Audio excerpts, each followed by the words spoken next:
Hello everyone, this is Kajal Singh.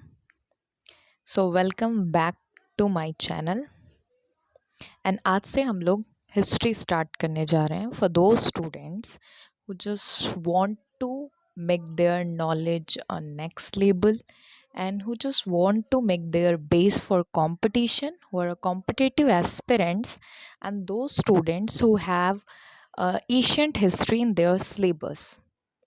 So वो सारे देख सकते हैं.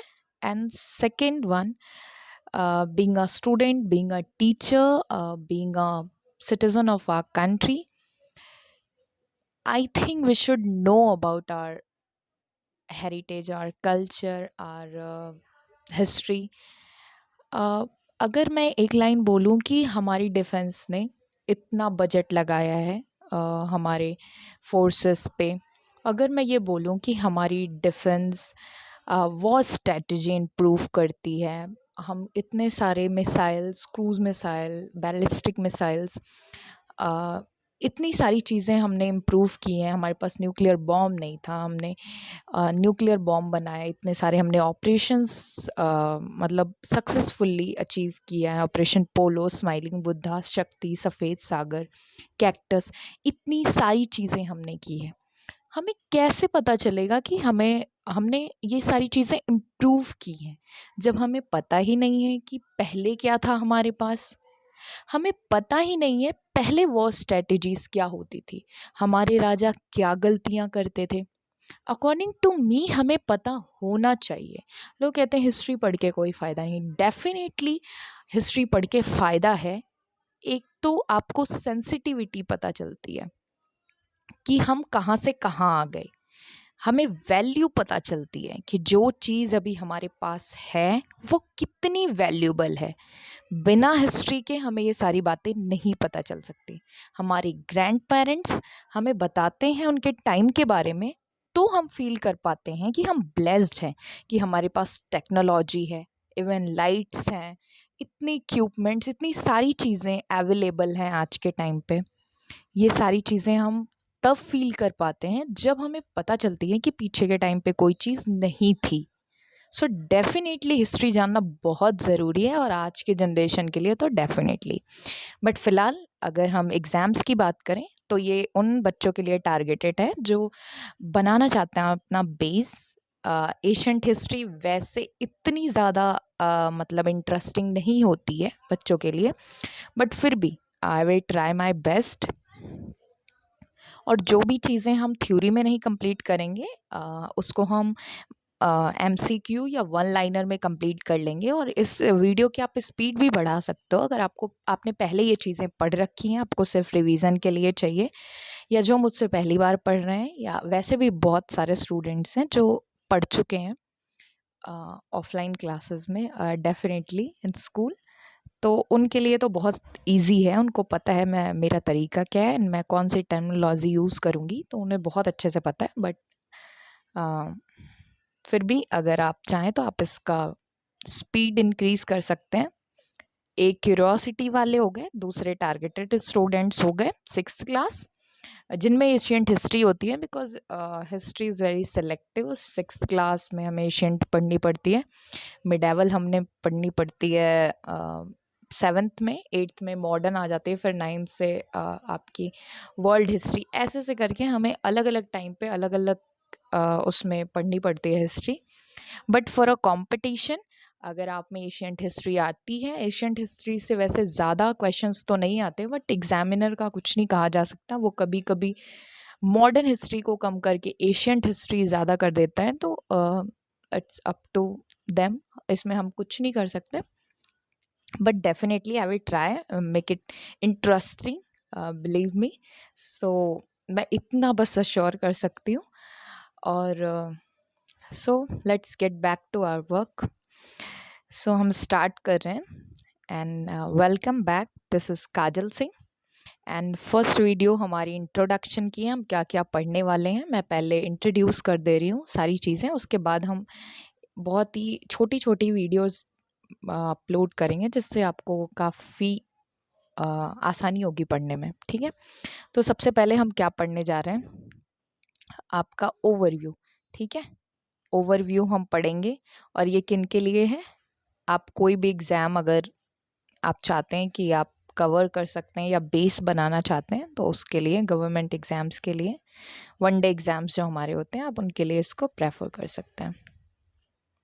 नेक्स्ट आता है हमारा एशियंट हिस्ट्री। अब एशियंट हिस्ट्री में हम पढ़ने क्या क्या वाले हैं?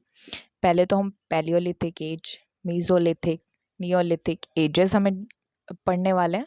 उसके बाद टूल्स, लाइफस्टाइल एंड इनके डेवलपमेंट के बारे में हम पढ़ने वाले हैं। After this Indus valley civilisation, which is more important.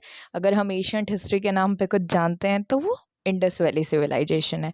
इसकी major cities Harappa, Mohenjodaro, urbanisation कैसे हुआ था यहाँ पे, इनकी अर्बन प्लानिंग क्या थी, इकोनॉमी कैसी थी, और डिक्लाइन के बारे में अलग अलग साइंटिस्ट की कंट्रोवर्सी है। सो उनके बारे में भी हम पढ़ लेंगे। हम उनके नाम के अकॉर्डिंग पढ़ लेंगे कि साइंटिस्ट के अलग अलग कंट्रोवर्सी है कि कैसे डिक्लाइन हुआ।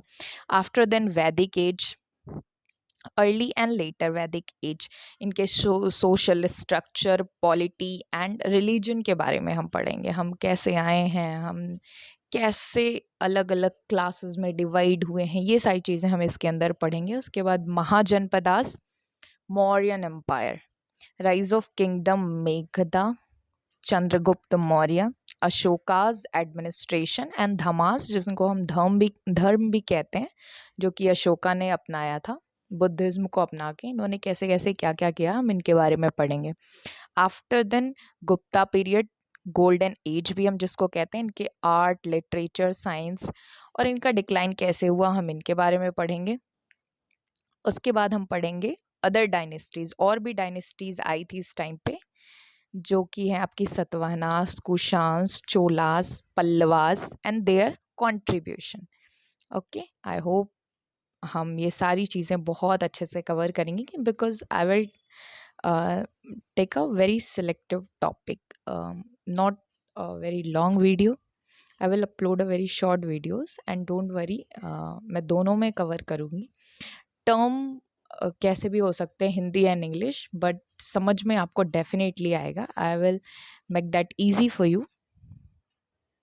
नेक्स्ट हम दिल्ली सल्तनत के बारे में बाद में पढ़ेंगे, because it is a part of medieval history which is very fruitful for 7th class students and as well as those students who have a medieval history in their syllabus. इसमें हम slave, Khilji, Tughlaq and Lodhi dynasties के बारे में पढ़ेंगे। And after then Mughal empire की rulers जैसे कि आपके बाबर हो गए, अकबर हो गए, टिल औरंगजेब, इनके एडमिनिस्ट्रेशन एंड डिक्लाइन। हम उनके सिर्फ नाम पढ़ेंगे, जिन्होंने कुछ खास काम नहीं किया, उनके सिर्फ काम कि उन्होंने ऐसा क्या किया, जैसे जीटी रोड आपके शेरशाह सूरी ने बनाया था। तो ऐसा कुछ नहीं है हमें इनके बारे में पूरा पढ़ना है, नहीं। अगर उन्होंने कुछ बहुत इंपॉर्टेंट किया है तो हमें उनके नाम से वो चीज़ पढ़नी है, दैट्स इट। उसके बाद बहुत इंपॉर्टेंट होता है आपका भक्ति एंड सूफी मूवमेंट, इनका इम्पैक्ट हमारे इंडियन सोसाइटी पे क्या रहा, हम इनके बारे में पढ़ेंगे। After then modern history which is very very much important, because ये काफ़ी रिलेटेबल होती है। हम राजा के टाइम पे थे नहीं, तो उनको हम इमेजिनेशन, हमारे दिमाग में एनिमेशन चलता है कि हाँ राजा रहे होंगे, ऐसे दो लोग आते होंगे झगड़ा करते हुए, और फिर उनका झगड़ा सॉल्व करते होंगे राजा ऐसे उस पे बैठ के, राजगद्दी पे बैठ के। तो हम ऐसा इमेजिनेशन करते हैं, बट इन मॉडर्न हिस्ट्री जो हमारा ब्रिटिश रूल था, ये पूरा रिलेटेबल होता है, क्योंकि अभी बहुत ज़्यादा दिन हुए नहीं हैं हमें, 76-77 ईयर्स हुए हैं हमारी आज़ादी के। तो ऐसा कुछ नहीं है कि हमें ये समझ नहीं आने वाला, ये बहुत ही रिलेटेबल है। तो इसमें हम किस किस के बारे में पढ़ेंगे? पहला तो ब्रिटिश कैसे आए। ब्रिटिश से भी पहले हमारे पास आए थे हमारे रूलर्स, पुर्तगीज़ जैसे कि आप ले लो, और French, British, and after that बहुत सारे हमारे पास बैटल्स हुए, प्लासी, बक्सर सबसे पहले, जिनकी वजह से हमें ये सब झेलना पड़ा। आफ्टर देन ब्रिटिश पॉलिसीज़ क्या क्या रही, subsidiary alliance, doctrine of lapse, और सबसे इम्पॉर्टेंट, जिसको हम फर्स्ट वॉर ऑफ इंडिपेंडेंस भी कहते हैं, रिवॉल्ट ऑफ 1857, जिनमें हम मंगल पांडे के बारे में और इन सब लोगों के बारे में पढ़ेंगे। कॉजेज़ पढ़ेंगे, क्योंकि ये सप्रेस कर दिया गया था ये रिवॉल्ट, तो इसके कॉन्सिक्वेंसेस क्या रहे, रिजल्ट क्या रहे, हमने क्या सीखा इससे, इसके लीडर कौन कौन से, क्योंकि अलग अलग जगह पे इसके लीडर्स अलग अलग रहे हैं, उन्होंने अलग अलग मूवमेंट को हैंडल किया है, तो हम इनके बारे में पढ़ेंगे।